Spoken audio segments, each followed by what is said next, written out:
Hello and hi everyone, my name is Amit Kumar JD and I am your physics faculty. Welcome to our channel Amit की amazing physics. आज का जो ये session रहेगा वो खास कर मेरे प्यारे नन्हे मुन्ने रसगुल्लो क्लास 10th के जो बच्चे हैं उनके लिए रहेगा। क्या बात है सर, क्या बात है सर, क्या बात, ये बात है। और केवल हम एक चैप्टर है लाइट जिसका हम रिवीजन करेंगे। ओके बच्चों, केवल 15 मिनट्स में हम फटाफट से जिन बच्चों ने ये चैप्टर पढ़ रखा है उनके लिए ये जो सेशन है बहुत ही बेनिफिशियल रहेगा। तो चलिए फटाफट से हम स्टार्ट करते हैं। Light, reflection and refraction. First of all light होती क्या है बच्चों? लाइट एक एनर्जी की फॉर्म है। क्या है बच्चों? एनर्जी की फॉर्म है। क्लियर? जिसके कारण हमें ऑब्जेक्ट विजिबल होता है। Light is a form of energy which create a sensation of vision in our eyes which help us to see many kinds of object. Like object हम पांच तरह के पढ़ते हैं बच्चों।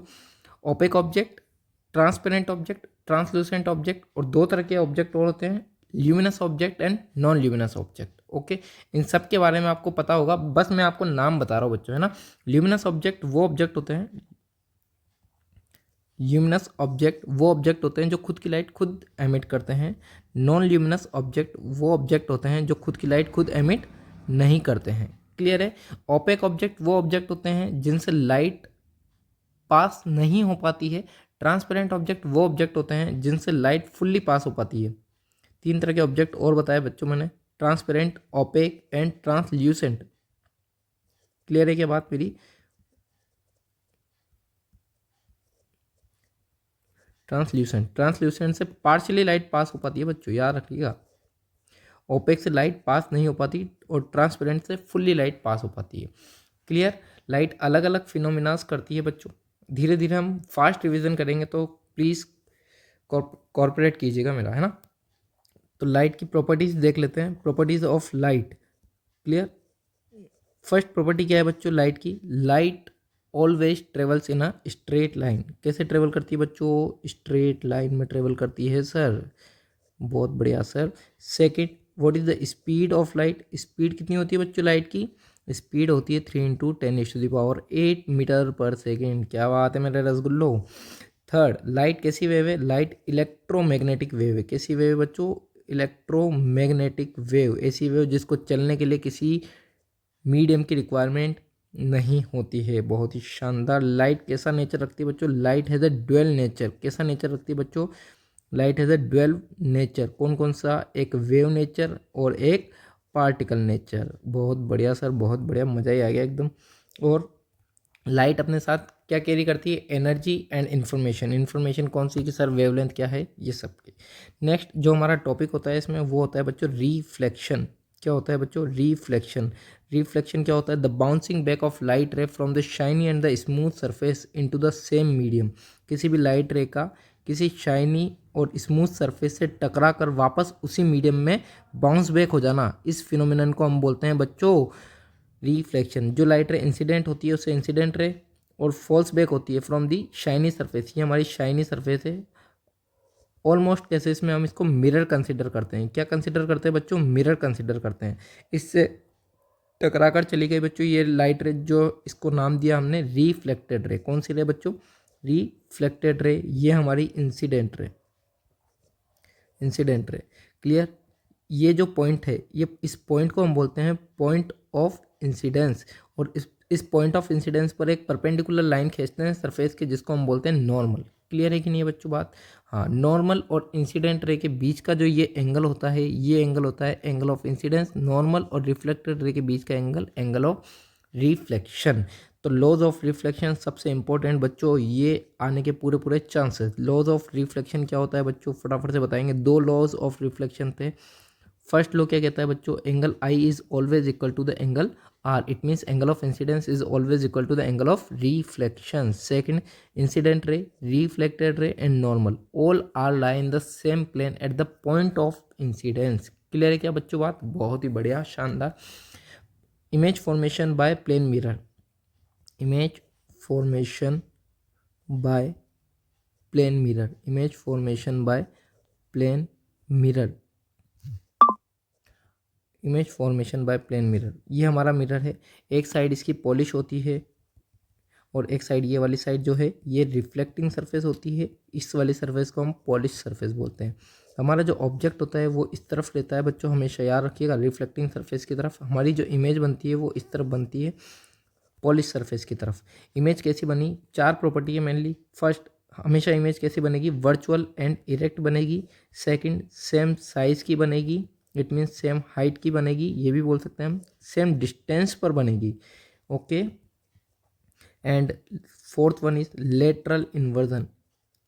Lateral inversion, what is lateral inversion बच्चों, left appears to be right and right appears to be left. जब भी हम अपना लेफ्ट हैंड अप करते हैं प्लेन मिरर के सामने तो राइट हैंड अप होता है, और जब हम राइट हैंड अप करते हैं तो लेफ्ट हैंड अप होता है, किसमें, इमेज में। क्लियर है क्या बच्चों? चलिए आइए स्फेरिकल मिरर पर आते हैं। स्फेरिकल मिरर, याद रखिएगा, इसमें एक सबसे इम्पोर्टेंट क्वेश्चन पूछा जाएगा कि सर मैग्निफिकेशन +1 किसका होता है बच्चों? तो मैग्निफिकेशन +1 हमेशा याद रखिएगा प्लेन मिरर का होता है। किसका होता है बच्चों? प्लेन मिरर का। स्फेरिकल मिरर में कुछ टर्मिनोलॉजी हम देख लेते हैं सर, कि एक स्फेयर होता है जिसका सेंटर होता है, जिसको हम सेंटर ऑफ कर्वेचर बोलते हैं। क्लियर? एक टेनिस बॉल मान लीजिए, कांच की टेनिस बॉल है, ग्लास की टेनिस बॉल है, उसका जो सेंटर होगा वो सेंटर ऑफ कर्वेचर, उसकी जो रेडियस होगी उसको हम बोलेंगे रेडियस ऑफ कर्वेचर। क्लियर है कि नहीं? हम इसको 2 पार्ट में इस तरह कट कर देंगे, बीच में से इस तरह भी कट कर सकते हैं, इस तरह भी कट कर सकते हैं। अब हमारे पास जो ये एक सरफेस आई, अब इसको पॉलिश करने की 2 सरफेसेस है, या तो ये वाली सरफेस पॉलिश कर दे, ये वाली सरफेस पॉलिश कर दे। तो जब जब हम आउटर सरफेस पॉलिश करते हैं तो वो हमें कॉनकेव मिरर देता है बच्चों। कौन सा मिरर देता है? Concave mirror. ये जो मिरर होगा, आउटर सरफेस पॉलिश होगी, इनर सरफेस रिफ्लेक्टिंग होगी, इसको हम बोलते हैं कॉनकेव मिरर। और जब इनर सरफेस पॉलिश होती है, आउटर सरफेस रिफ्लेक्टिंग होती है, इसको हम बोलते हैं कॉन्वेक्स मिरर। मेरी बात क्लियर होती हुई बच्चों? ठीक है। बेसिक इमेज फॉर्मेशन के 3 रूल होते हैं। मैं एक बार टर्मिनोलॉजी फिर से क्लियर करता हूँ बच्चों। ये हमारा मिरर, मैंने बाहर से इसको पॉलिश किया बच्चों, ये पॉलिश सरफेस हो गई। इट मीन्स ये कौन सा मिरर हो गया? कॉनकेव मिरर हुआ मेरा, कॉनकेव। इसका जो सेंटर होगा वो इस तरफ होगा कहीं। क्लियर? आइए, ये सेंटर होगा इसका, ये रेडियस है इसकी। इस मिरर का जो ये मिड पॉइंट होता है बच्चों, इस मिरर का जो ये मिड पॉइंट होता है, इसको हम बोलते हैं पोल, है ना? क्लियर? पोल और सेंटर ऑफ कर्वेचर के बीच में एक पॉइंट होता है जिसको हम बोलते हैं फोकस। क्या बोलते हैं बच्चों? फोकस। सेंटर ऑफ कर्वेचर, पोल को मिलाने वाली स्ट्रेट लाइन जो है उसको हम बोलते हैं प्रिंसिपल एक्सिस। क्लियर? आइए, मैं जब भी आपसे एक ट्रिक बताता हूँ बच्चों, जब भी मैं आपको कॉनकेव मिरर बनाने को कहूँगा तो आप ऐसा कॉनकेव मिरर बनाएंगे, और जब भी मैं आपको कॉन्वेक्स मिरर बनाने के लिए कहूँगा तो आप ये वाला कॉन्वेक्स मिरर बनाएंगे। क्लियर है कि नहीं बच्चों? चलिए आइए, फर्स्ट इमेज फॉर्मेशन का रूल क्या है कि जब भी लाइट रे प्रिंसिपल एक्सिस से पैरेलल आती है, यहाँ पर ही बना देता हूँ बच्चों, जब भी लाइट रे प्रिंसिपल एक्सिस से पैरेलल आती है तो आफ्टर रिफ्लेक्शन वो फोकस से होकर पास होती है। जब भी लाइट रे प्रिंसिपल एक्सिस से पैरेलल आएगी, फोकस से होकर पास होगी। सेकंड रूल इसी का ही अपोजिट, जब भी लाइट रे फोकस से होकर पास होगी तो आफ्टर रिफ्लेक्शन प्रिंसिपल एक्सिस से पैरेलल पास हो जाएगी। जब भी लाइट रे फोकस पर इंसिडेंट होती है तो आफ्टर रिफ्लेक्शन प्रिंसिपल एक्सिस से पैरेलल हो जाती है बच्चों। थर्ड, जब भी लाइट रे सेंटर ऑफ कर्वेचर से पास होती है तो आफ्टर रिफ्लेक्शन सेम पाथ को फॉलो करती है, रिट्रेस हो जाती है बच्चों। क्लियर? फोर्थ रूल, जब भी लाइट रे पोल पर किसी एंगल थीटा पर इंसिडेंट होती है तो सेम एंगल पर रिफ्लेक्ट हो जाती है। एंगल ऑफ इंसिडेंस बराबर एंगल ऑफ रिफ्लेक्शन, हर जगह फॉलो होंगे बच्चों, ये बात रख। ठीक है। कॉनकेव मिरर के हम 6 केस पढ़ते हैं बेसिकली, हमारे पास टोटल 8 केस है। कॉनकेव मिरर के 6 केस और कॉन्वेक्स मिरर के 2 केस। कौन कौन से केस है? फटाफट से, केवल बच्चों आज मैं रिवीजन करा रहा हूँ, डिटेल में आपको नहीं पढ़ा रहा, इसलिए फटाफट से पढ़ाऊँगा बच्चों, है ना? फोकस, सेंटर ऑफ कर्वेचर, अगर आपको डिटेल में पढ़ना है तो आप ज़्यादा से ज़्यादा मैसेज करेंगे कि हाँ सर, तो हमें क्लास 10th वाले बच्चों के लिए भी लाएंगे। क्लियर? फर्स्ट मेरा ऑब्जेक्ट कहाँ है? इन्फिनिटी पर है। सेकंड मेरा object beyond centre of curvature पर है। थर्ड, सेंटर ऑफ कर्वेचर पर। Fourth, centre of curvature focus के बीच में। फिफ्थ, फोकस पर। And sixth one is focus and pole के बीच में, between the pole and the focus. चलिए, फर्स्ट जब ऑब्जेक्ट हमारा इन्फिनिटी पर होता है, जब यहाँ मैं ऑब्जेक्ट लिख रहा हूँ बच्चों, है ना, यहाँ इमेज लिखता हूँ, इमेज कहाँ बनी? जब हमारा ऑब्जेक्ट फोकस पर होता है तो मेरी इमेज इन्फिनिटी पर होता है तो मेरी इमेज फोकस पर बनती है, डिमिनिश बनती है, पॉइंट साइज बनती है। सेकंड, जब मेरा ऑब्जेक्ट बियॉन्ड सी होता है, बियॉन्ड सी, तो मेरी image between C and F बनती है, छोटी बनती है, डिमिनिश बनती है, रियल एंड इन्वर्टेड बनती है। याद रखना बच्चों, रियल इमेज हमेशा इन्वर्टेड होती है, वर्चुअल इमेज हमेशा इरेक्ट होती है। क्लियर है कि नहीं मेरी बात। थर्ड, जब मेरा ऑब्जेक्ट सेंटर ऑफ कर्वेचर पर है, सेंटर ऑफ कर्वेचर पर बनेगी और सेम साइज की बनेगी।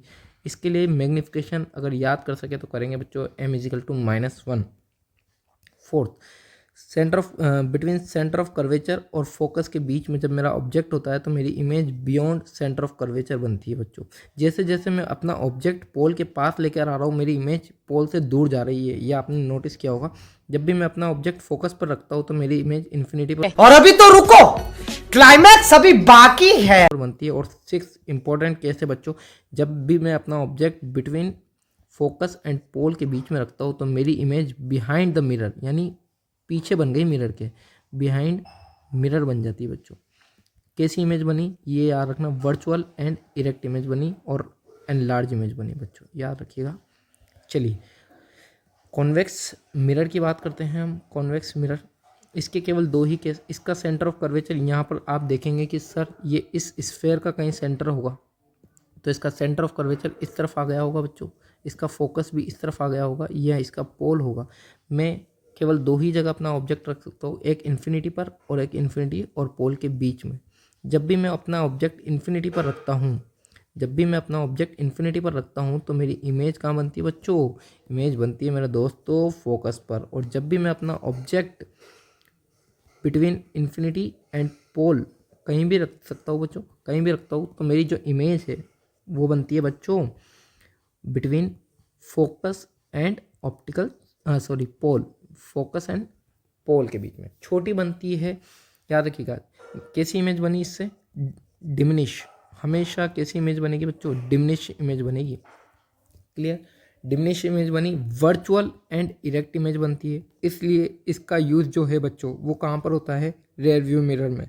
जबकि जो हेडलाइट्स वगैरह है उसमें कॉन्केव मिरर का यूज़ होता है, याद रखिएगा। सर्च लाइट में कॉन्केव मिरर में, सर्च लाइट में, डेंटिस्ट के पास और शेविंग मिरर्स में, इन सब में कॉन्केव मिरर का यूज़ होता है। और जहाँ पार्किंग मिरर्स लगाते हैं, जहाँ पर हमें रेयर व्यू मिरर चाहिए, वहाँ पर हम किसका यूज़ करते हैं, कॉन्वेक्स मिरर का यूज़ करते हैं। चलिए बच्चों, बहुत ही बढ़िया, शानदार। आगे चलते हैं। इसमें कोई डाउट, आपको लेंस फॉर्मूला याद होना चाहिए, 1/f is equal to 1/v plus 1/u। v क्या है बच्चों, यहाँ पर v है इमेज की डिस्टेंस, इमेज की डिस्टेंस। u क्या है बच्चों, ऑब्जेक्ट की डिस्टेंस। f क्या है, फोकल